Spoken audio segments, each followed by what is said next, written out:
ولا جناح علیکم فیما عوضتم بہ من خدمۃ النساء واکننتم فی انفسکم. اب یہ انہی بیواؤں کا ذکر ہو رہا ہے. تم پر کوئی حرج نہیں ہے کہ جو تم اشارے میں کوئی بات اور پیغام دینا چاہو کسی بیوہ کو، اشارے کنائے میں، لیکن یہ کہ اس میں عدت کے دوران نکاح تو نہیں ہو سکتا. اشارے کنائے میں یہ کچھ بات کہی جا سکتی ہے کہ مجھے دلچسپی ہے، شاید میں کوئی بھی طریقہ اختیار کیا جائے. او اکننتم فی انفسکم، یا اپنے دلوں میں چھپائے رکھو تو اللہ کو کوئی اعتراض نہیں.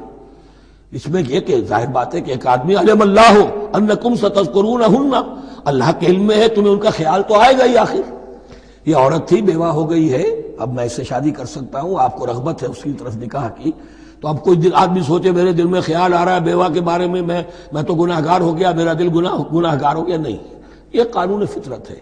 علم اللہ انکم ستذکرونہن، اللہ کے علم میں ہے ان کا خیال تو تمہیں آئے گا ہی.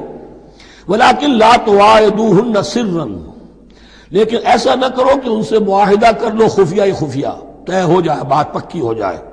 سرا الا ان تقولوا قولا معروفا، سوائے اس کے کہ کوئی معروف بات کہہ دی جائے جس سے انہیں اشارہ مل جائے بس.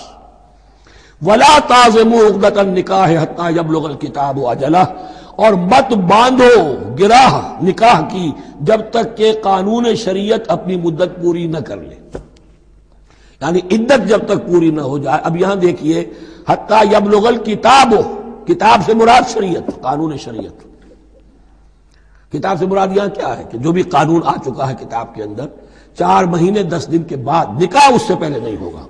وَاعْلَمُوا أَنَّ اللَّهَ يَعْلَمُ مَا فِي أَنفُسِكُمْ فَاحْذَرُوهُ، اور جان لو کہ اللہ خوب جانتا ہے جو تمہارے دلوں میں ہے، پس اس سے ڈرو، اس کی پکڑ سے بچو.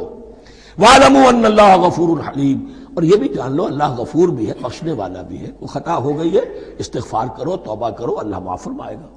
اور حلیم ہے، وہ فوراً نہیں پکڑتا بلکہ ڈھیل دیتا ہے، مہلت دیتا ہے، اگر چاہو تو تم توبہ کر لو.